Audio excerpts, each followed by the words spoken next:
So the moment you are into governance mode, you're totally committed to compliance. All your books, all your activities, everything, there is a brand, there is a trust, there is a confidence which seeps in from almost everyone, whether it is engaging customer, engaging a vendor who is almost like a partner in your growth.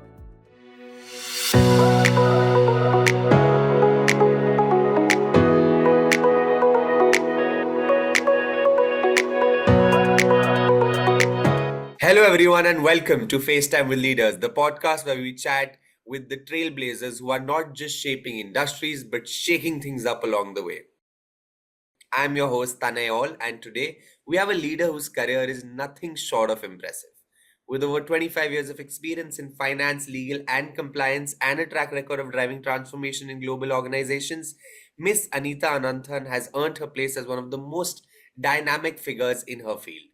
From overcoming challenges to making bold decisions, her journey is packed with insights you don't want to miss. So sit back, relax, and let's dive into a conversation full of stories, lessons, and a glimpse into the future of leadership with Miss Anita Ananthan. We welcome you on the show, ma'am. Thank you, Tanay, and thank you for that introduction. It was wonderful. And I thank World Council of Directors for introducing and inviting me for this conversation. Ma'am, as they say, success is a journey, not a destination. Ma'am, with over 25 years of experience in finance and compliance, your career has been a journey of growth and transformation. Ma'am, looking back, what would you say are the key milestones that have shaped your success and guided you along the way? We'd love to hear about the moments that have truly defined your career.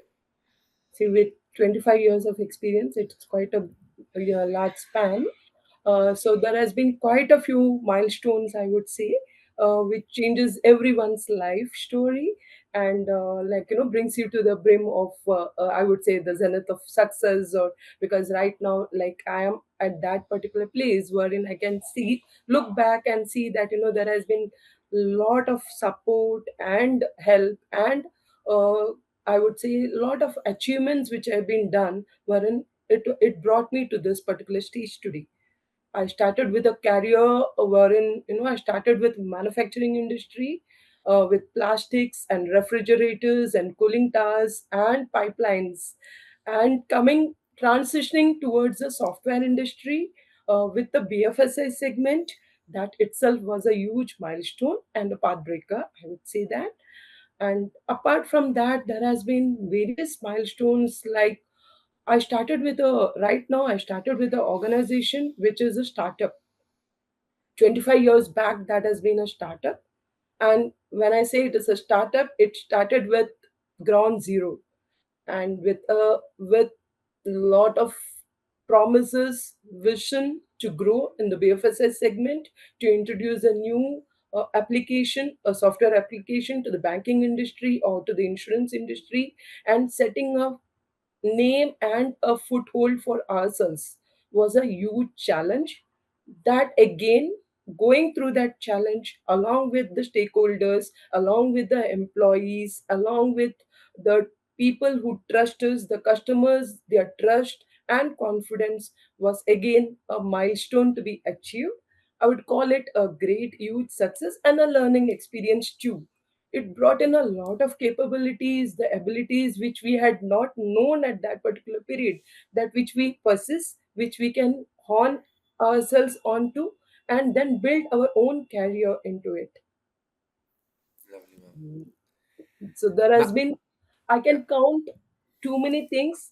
So I would restrict it to is because it's a very passionate moment for me to look back and think about. And I'm happy that I nurtured a child to this level, and it is always happiness and a sense of pride when you see your own child spread their wings and grow ahead. Definitely. Ma'am, being recognized on the prestigious CFO 100 Roll of Honor multiple times is no small feat. Those accolades speak volumes about the impact you've had in the finance sector. Ma'am, when you look back at these recognitions, what do they mean to you personally, and how have they influenced your approach to leadership, innovation, and driving change in such a dynamic industry? See, everyone likes recognition and appreciation.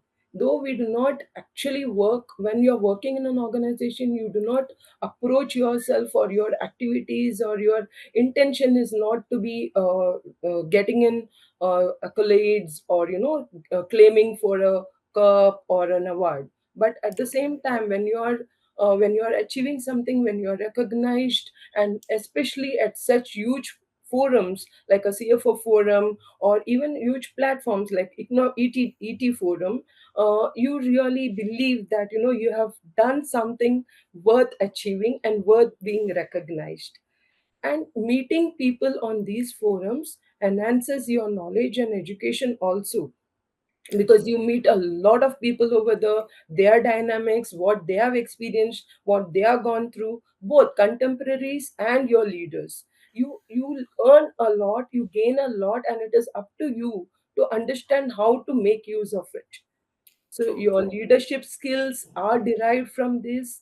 And many of the activities, many of the events has earned me not only recognition and recognition, friends. At the same time, it has also brought in a lot of knowledge to me, and a confidence to be up there on the stage and uh, speak, and which actually requires a lot of confidence to speak on such topics, especially whether it is a, like, domain experts they call themselves. And you come from a background, you have educated, you come from book knowledge and all, and suddenly you are out over there sharing your experience with people who really acknowledge it, appreciate it, and recognize you.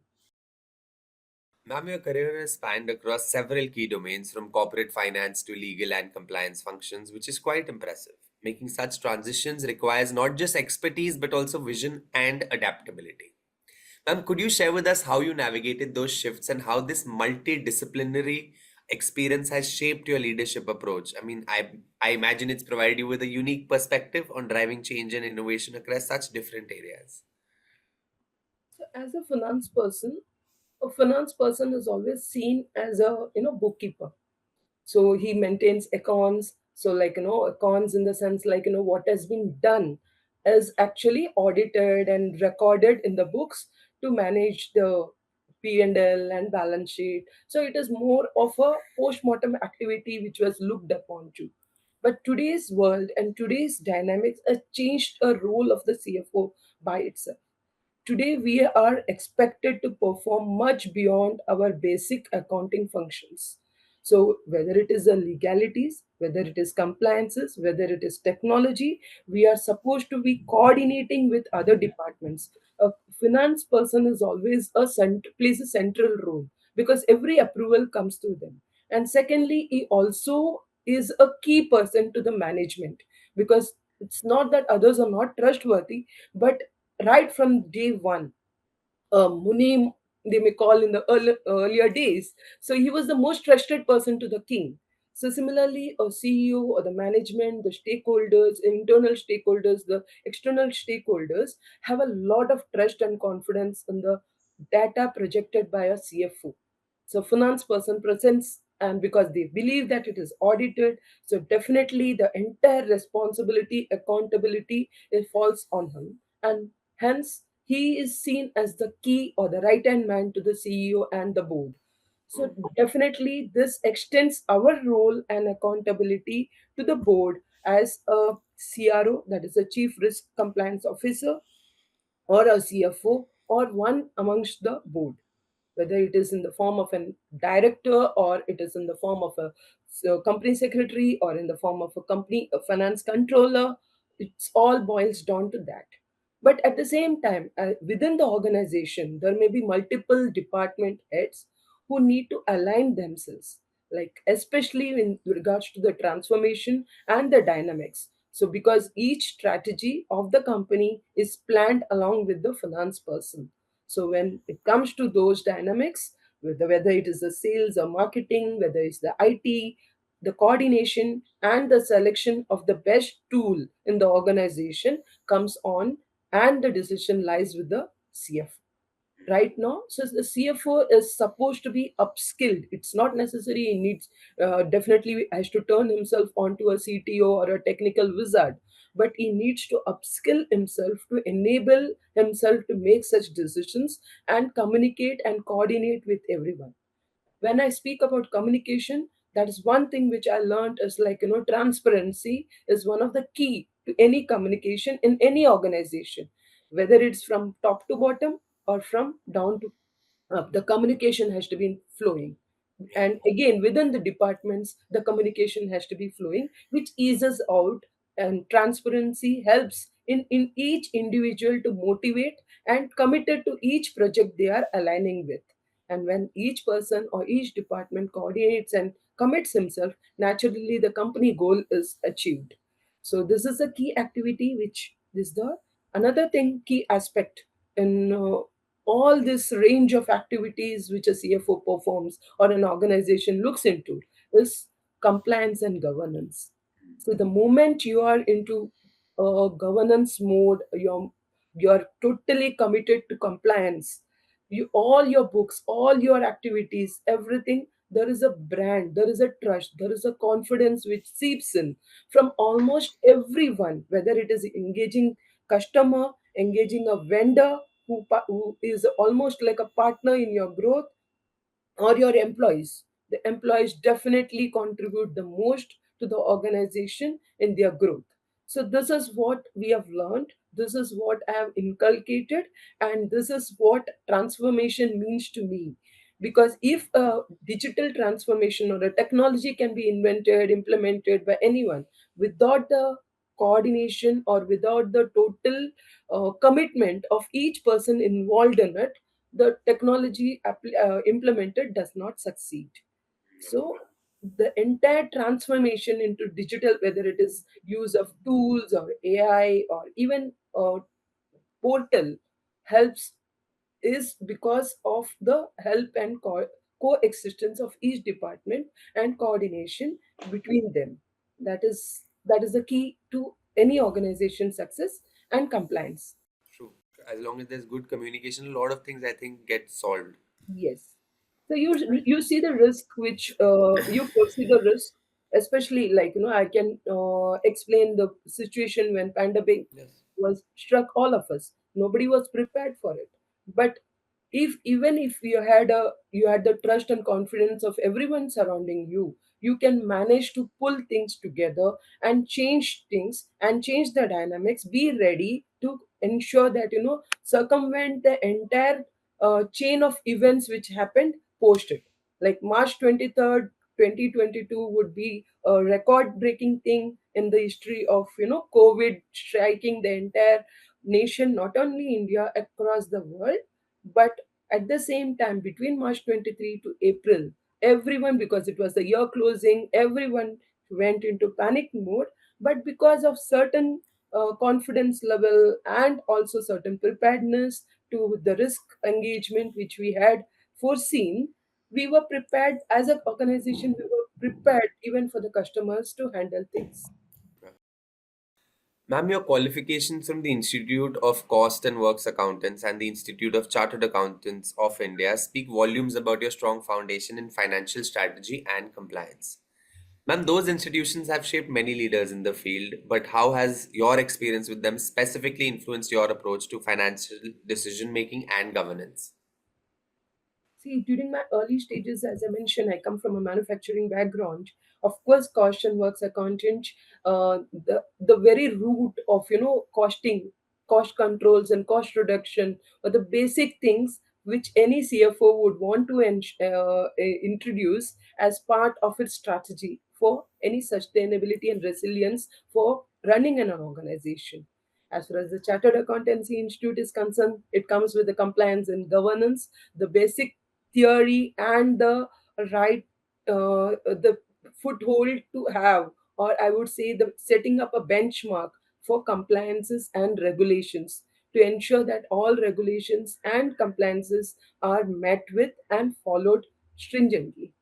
The second part is this also inculcated in me an habit of learning and upskilling myself.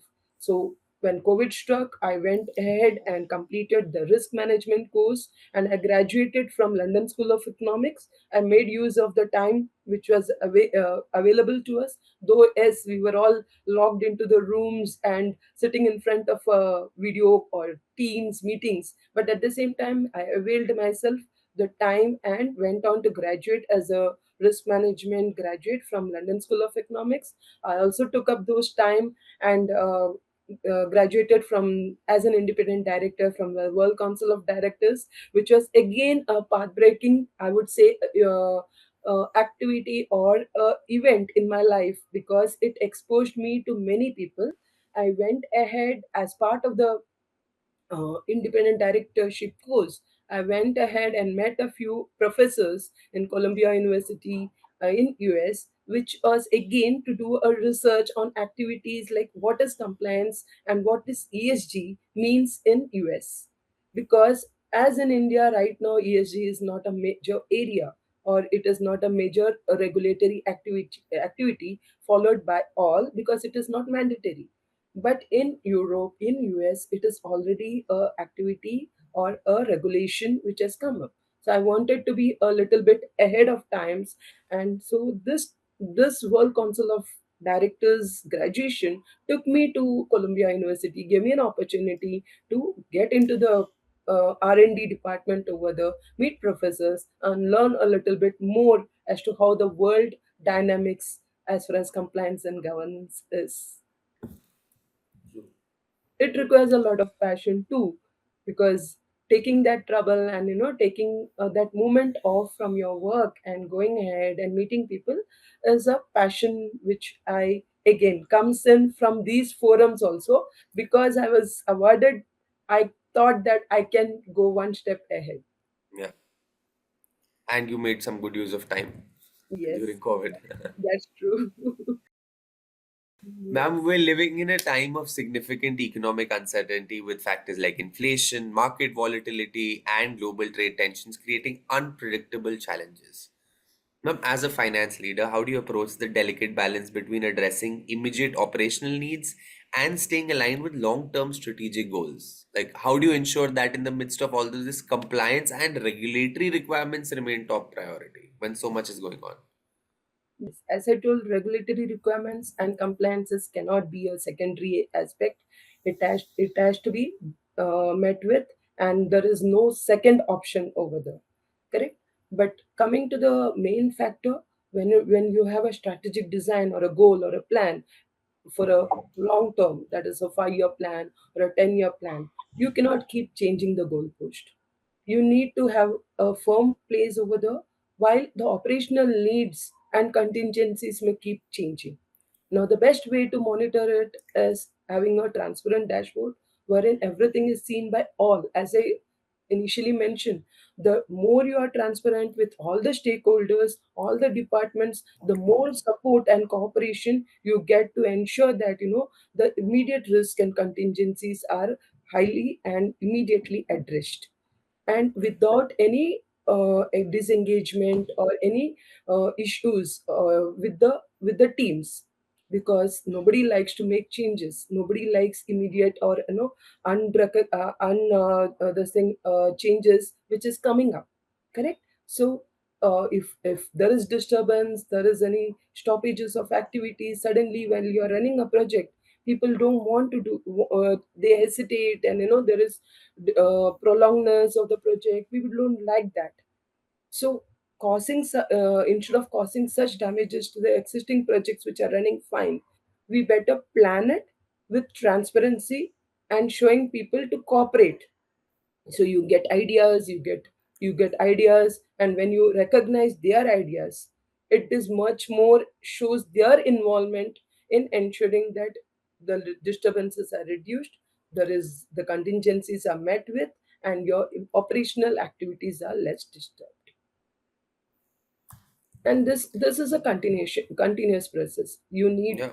you need to have your BCP, you need to have your risk management policies addressed and reviewed periodically, so that your plan though nobody is so capable of ensuring that there is no disturbance in the activity, because casualties and contingencies and risk, especially in this current situation, do Yeah. occur. Yeah. We face problems as far as the Colombo market is concerned, which went down unexpectedly. The Nigerian market in the Middle East went down unexpectedly. The dollar spikes and hikes. All this is part of it, especially the war which struck in Russia, which all came in unexpectedly in the midst of a pandemic. So I believe that people are much more prepared to align themselves with the risk than they were before the pandemic started. 100%. True. The pandemic has taught a lot for everyone in this Yeah. world, right from a housewife to the most uh, most engaging person high up in the corporate level. Yeah, I'm sure. Ma'am, with such a distinguished career behind you, I'm sure you have a clear vision for the future. Ma'am, looking ahead, what are some of your key aspirations? Are there any new challenges or milestones you're excited to tackle, and how do you see your role evolving in the coming years? So I'm very close as far as compliance or governance is concerned. Apart from that, I am close to the something is close to my heart, which is social causes. So though ESG ensures the economic and social compliances, but the economic and social is always aligned or misrepresented with the fact that every organization does some social cause or an event in a year and that's it. So nobody looks into what they are doing as far as the environment is concerned or the economy is concerned when it is related to the social gaps. So the greener revolution, which is something which is very close to my heart, is something I'm working on. I've written a few articles on that. Apart from, I run an NGO for the for bringing the or reducing the gap in the social environment as far as the underprivileged kids or the girl education. So these are things which are very close to me, and I would like to further work on it. And when I say when I work on it, I'm not disengaging from the corporate sector, but I would like to take the corporate sector and what I can do within the organization and outside is something which I believe I will be working on, especially in the path of when it comes to social causes or governance or compliances. True. Ma'am, your experience in finance and compliance with all of that, how do you think strong corporate governance practices can enhance long term sustainability for organizations, particularly in finance driven decisions? Uh, I would like to share that recently, that is last Saturday, we won the award for the MSME Business Award 2024. So Wow. this was for the quality management and excellence in compliance. So Okay. as an organization today, I believe that recognition from a government of India, which is providing or which is uh, encouraging MSMEs, and not only in the software sector but in the manufacturing and other industries, it's something which we gain and which we should uh, delve on, and we should be happy that the government is providing so many sectoral reforms which we Yeah. can inculcate within our organization. So these are things which and the major thing over here is like it is like MSME sector is more for the startups. So, like today, when the startups are being launched, so most of the startup look for investments. And what is the investors looking for? Confidence, trust, and compliance. Whether we are able to do compliant enough so that the investors are not stuck in any wrongdoings. Yeah. So that is what the major aspect of the sustainability or resilience of even a growing concern, or a concern which has just started up, or a concern which is now conscious about its brand and just moves on, is what it delves into. So today, if talking about governance or compliance, finance is the best activity wherein we can establish ourselves into. because as I initially told, a CFO is the most trusted personnel in an organization. And if we can build in that with any investor, with any stakeholder, with any employee within the organization, then the path of the success for any organization within their organization and outside builds up. And brand builds in the same manner. Today we trust Tata and Birla only because of the name. Yeah. We Nobody even checks into as to how much compliant they are. But if you say it is a Tata brand, it means it immediately crosses your mind that they are trustworthy, they are confident, they are compliant. These factors runs into anyone's mind. So that is what will build your own company organization's image. So True. I believe that Tata has earned it. Now it's your duty to ensure that you earn it for your stakeholders.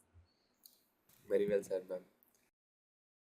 Ma'am, you've recently joined Directors Institute, and we're curious to hear about your experience so far. So, how has the Institute's resources, network, or programs contributed to your professional growth, and how do you see it adding value to your future goals, particularly in your leadership journey? As I mentioned, my visit to US to the Columbia University was one of the I would say a milestone which I could achieve because I graduated from World Council of Directors. That is the first part. The second thing is I met many of my contemporaries over there who are also graduating and who had their own ideas. I could learn from them, their discussions, debates, and their views and opinions on various topics. I Yeah. could I could imbibe, I could take what I can, and I also could share my views and thoughts with them, which was much appreciated. I write articles today because I have certain experience and I have gained knowledge from there. And again, there were some notes and classes every Saturday which has been engaging and which helped us in gaining a knowledge of actual corporate activities and observations, theories, which has abound the entire board and strategic decision making in many of the boardrooms which wouldn't have been public, which wouldn't have been known to us had I just googled it up. Yeah. True, true. Ma'am, thank you so much for those kind words, and it's great to hear how Directors Institute has already made an impact. Thank you more so for sharing your insights and experiences with us today, as your journey through finance, compliance, and leadership is a testament to the power of adaptability, innovation, and strong governance. So lovely talking to you, ma'am, today, and thank you so much for taking out time for us today, as your story, I'm sure, will undoubtedly inspire many. It definitely helps because as a CFO, your leadership skills are developed over here. It also depends upon your mentor and the freedom which has been given to you to run an organization and to encourage or to actually delve into and pull out the hidden skills within you. That's what even which has come up as part of the growth and as part of my graduation process as an independent director. Lovely, ma'am. Thank you so much. Thank you. Thank you to all our listeners for tuning in to today's episode of FaceTime with Leaders. We hope you found this conversation as insightful and inspiring as we did. Stay tuned for more episodes where we continue to learn from the leaders who are shaping the world of tomorrow. Until next time, keep leading, keep growing, and keep having fun in your journey. Thank you so much.